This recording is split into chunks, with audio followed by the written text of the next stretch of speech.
everyone gathers. Gathers with friends. Gathers with family. Gathers with loved ones. Now everyone feels infinite joy and peace.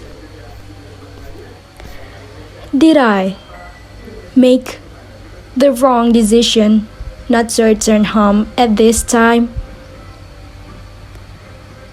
Can I face a time like this alone?